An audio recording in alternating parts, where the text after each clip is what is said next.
Good afternoon, everybody. It's Dave coming to you from the dog yard here in Southern Maryland. It's Tuesday afternoon, about 4:30. It is 65 degrees out.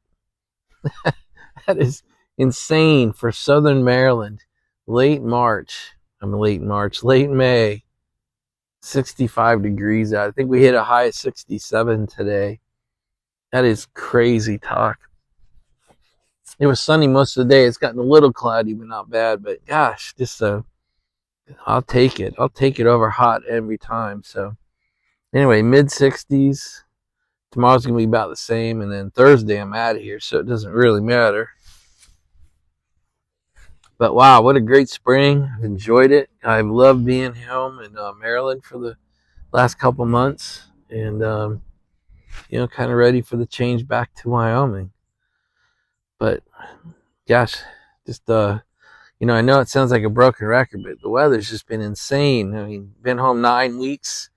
I counted up like 63 or 65 days I've been home, and all but 4 or 5 have been almost perfect. We had a couple that were too hot, and we had that huge storm blow through a couple days ago. But I mean, really, that's it. 4 or 5 days out of over 60.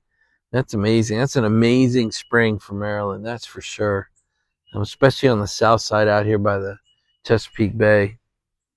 I imagine up on the mountainside, up in western Maryland, they have better springs than we do. But anyway, for being here, it's fantastic.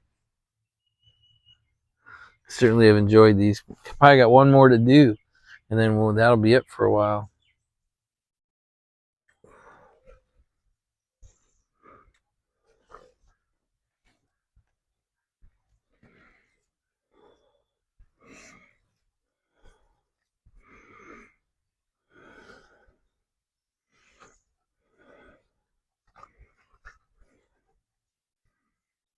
These two are going to miss each other. One more day, and then I got to split them up for a couple months.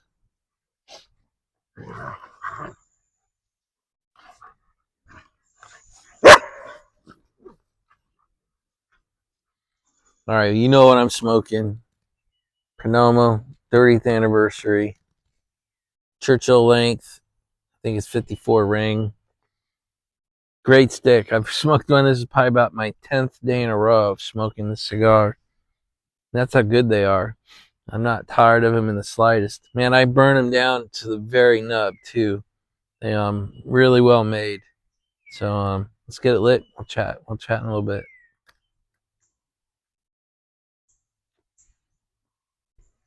So I have one item for us today, and I guess we'll call it a life item. I'm gonna label it. Don't take other people's grenades from them and strap them to your chest. Don't take someone else's grenade and strap it to your chest. That would be the marquee for the rest of this video. Hey, Echo. You good girl. Yeah, I'm gonna miss you too. No one's sitting on my feet. And over there, didn't go so far away, but Chance being Chance got us back to us. Trying to ignore that we're here. So I'm going to talk about this subject in various pieces. And I promise you that I'll bring it back together at the end of the story. So what do I mean by don't take someone else's grenade and strap it to your chest? Well, I figure most of the people watching this channel in this community and take the time to watch these stupid videos, most of you guys are kind, considerate, and want to help. And it's to that desire to help that sometimes we do things that don't make sense. We'll take problems off of other people's plates and bring them onto ours because we think we're helping them by lightening their load or removing a burden from them. But in fact, the strength they need to develop will come from dealing with that problem. But instead, you take that problem away and strap it to you. And that has several issues. And it comes from, for me, inside of me, I have a number of character flaws that I can't list them all here. The video will be too long. But the one I want to talk about is inside of me, what I try to project outside of here is, externally to me is thankfulness, gratefulness, thankfulness. Grateful, thankful, humble. Those are the three things I try to exude when I talk to people now. But inside, I still have this kernel. I have this fire inside me, and I'm going to label it arrogance. I have the character flaw of arrogance that I'm trying to douse that coal, but it just stays inside. I can't put it out yet, and maybe it'll be with me my whole life. But I have this arrogance gene in me where I can fix anything, I can solve any problem, I can break any situation down into action steps. And that applies to my life and to the issues I have, but where it has not applied very well at all over the last 15 years is when I try to do that for somebody else. I try to take their grenades and strap them to my chest in an effort to help them out. And I'd say, now I've been out of the game almost 7 years, so I guess it's been 15, 17 years that I've been coaching and counseling other CEOs, people who have struggling businesses, people who are struggling to start businesses. And my success rate is absolutely abysmal. Let's say probably 200 people across 15 years, and maybe I've been able to truly help 10 or 15. That's distressingly low for me.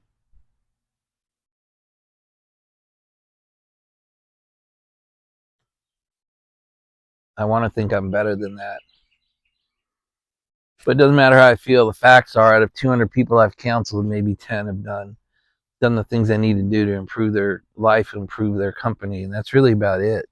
Kind of disappointing, to be honest with you. So early on in my advising career, other CEOs would come to me and say, hey, I want what I see you have. What do I need to do? And the first thing they would ask me for was slots, positions. Can I give them a couple positions as a subcontractor to help their revenue out? And early on, I did that. I took their business problem and I strapped it to me and my business. And I took this struggling business and gave them trusted positions. And shock, they didn't work out. They weren't able to fill the position or put the right person in or lead that person into a feeling of success. And so we had a few failures out there. And what I realized, what I needed to say when somebody came and said, hey, I'd like help, what I eventually said was, well, I'm not going to give you slots, but you can help me and my company win the next piece of business. You could be on our team.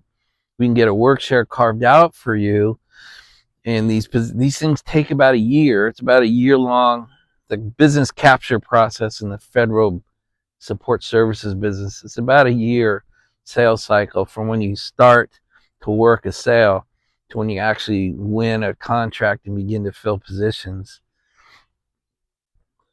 And it was a very rare company that would take the time for a year to help us chase and win a piece of business and then get their slots from the win and grow their company that way.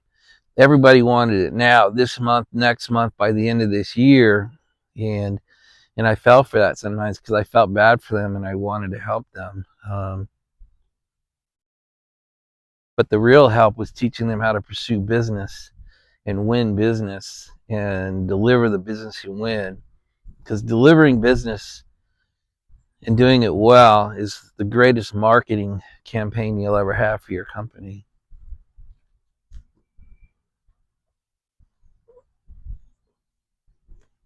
So over the course of those kind of 17 years, I learned that fact.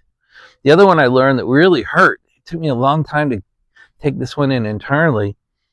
It really was a shock to me that 99% of the human beings that I deal with don't have the fire in the belly, don't have the self-motivation, the self-drive, the self-discipline to pull off a major life change or to pull off a major life improvement.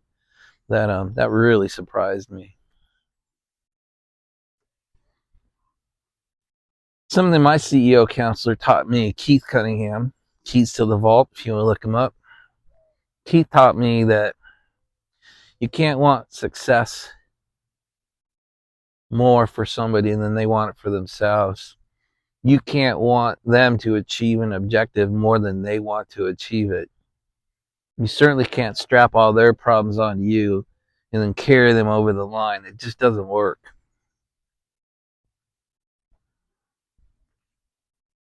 So that was the other thing that was disappointing for me. No matter how hard I worked at some of these issues with recommendations and ideas, things that came from the pool of success, these weren't crazy ideas. These were ideas that we had made work.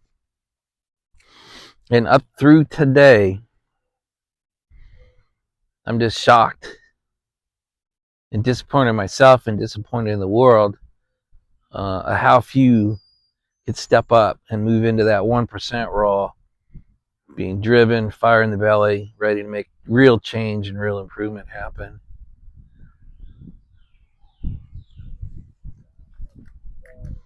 And so the reason I say don't strap other people's grenades to your chest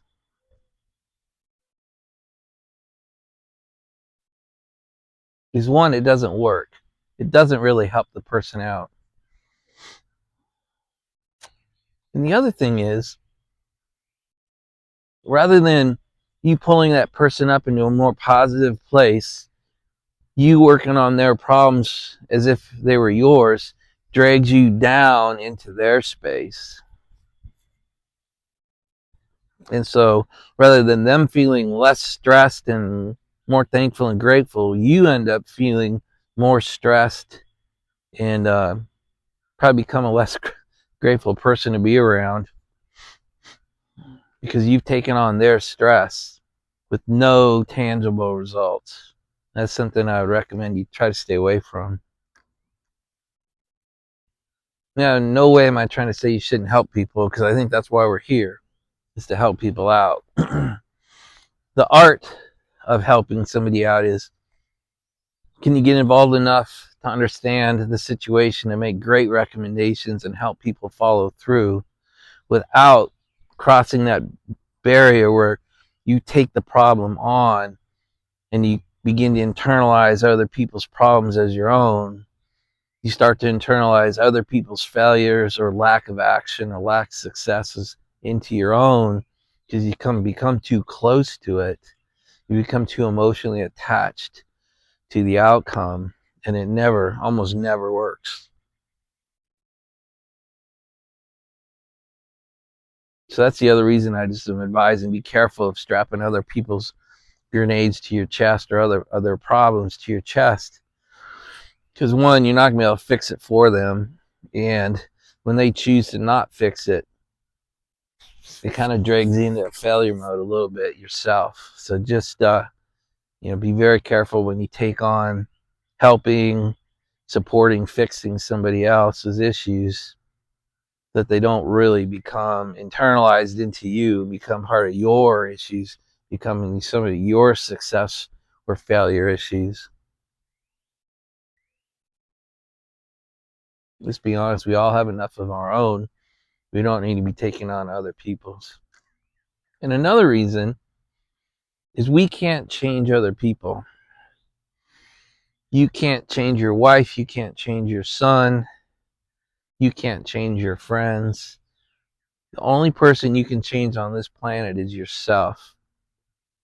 And if you work towards trying to change somebody else by taking on their problems, it'll just end up with frustration and anger, and eventually the lack of desire to try to help anybody.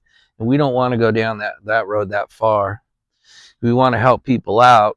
We want to give them our best thoughts and judgments and ideas, tell them what worked for us,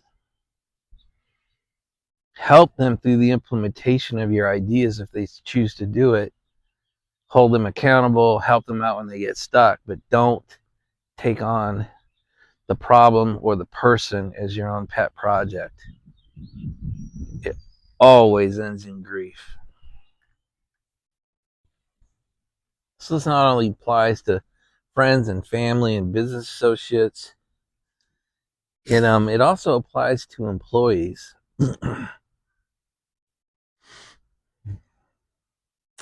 Employees who are not cutting it need to be told that.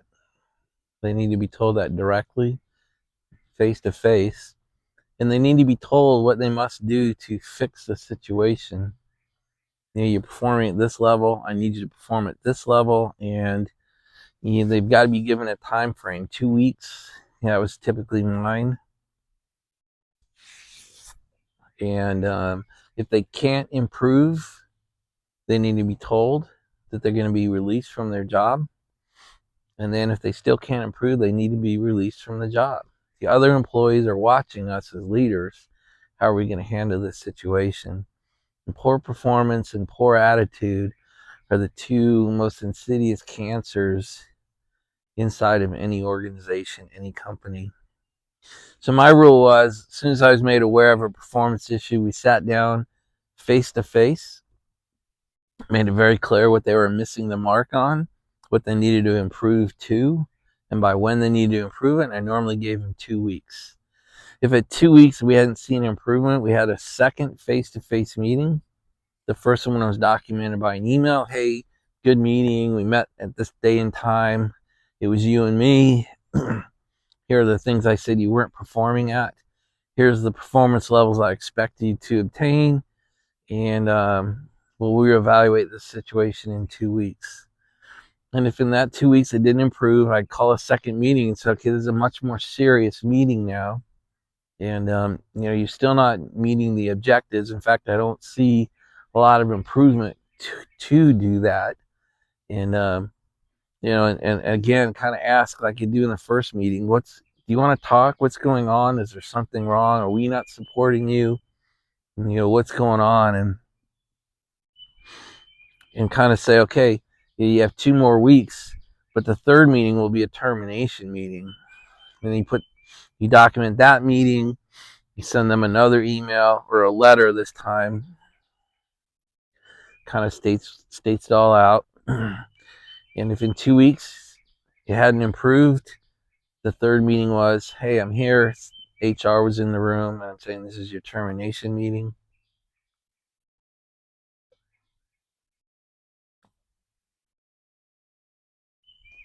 Not saying there's not a home for you somewhere, but you don't have one here. You just aren't working at the level or performing at the level that I need you to sustain this company, and we would exit them that day.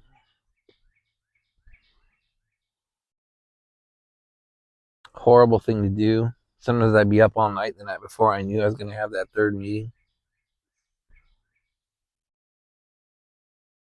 But the organization is much healthier when the organization can observe poor performance being exited from the company. And it could be a favorite employee. It could be the person you're closest to.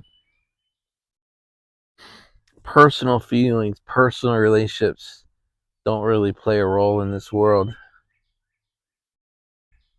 Sounds awfully cold. But your job as a leader is to have a performing company, not to be a welfare agency.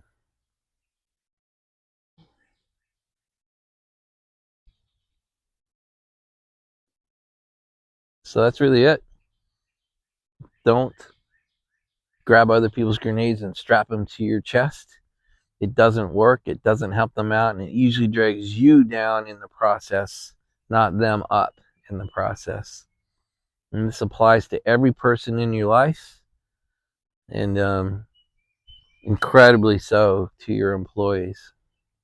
So that's enough of that. We'll get off of this subject now. So I normally end these videos with asking that God may turn his ear towards your prayer. I thought I'd talk a little bit about mine. I've analyzed my prayers. Most of my prayers are asking for support of others that have asked for prayers or need help, but I also pray for me. And what I ask for is something that I read both David and Solomon prayed for, and that was wisdom, knowledge that they could turn into wisdom that they can then generate understanding. And I thought, to me, that's a perfect prayer. Lord, grant me a mustard seed of knowledge and help me turn that into wisdom and understanding. And my commitment to you, God, is I will use that understanding for good. And I don't touch my trading platform for the day until I've sat quietly and had a prayer with God saying, God, grant me wisdom as I enter the trading day. Help me be successful. I will use that success for good, I promise you. So then I ask him to help me understand what that means too. What does that mean to be use your knowledge for good, use your financial success for good? I know what I think that means, but I ask for his guidance in that way every day as well. And I finish the prayer by saying, help me suppress that arrogance gene in me and really exude thankfulness, gratefulness, and being humble as I go through my day. I mean, that's generally what I pray for.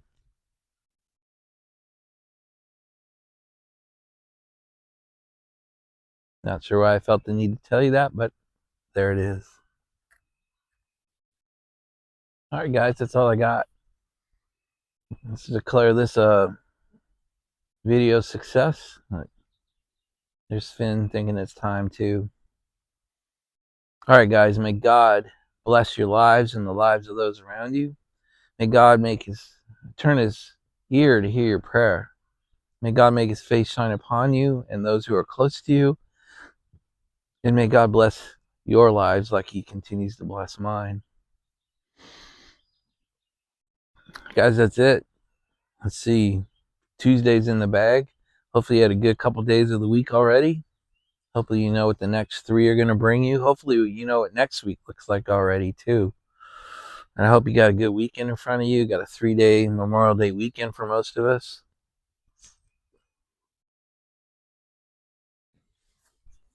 And that's it, guys. We'll talk again tomorrow on Wednesday. It'll be our last one for a while. And that's it. Good night, everybody.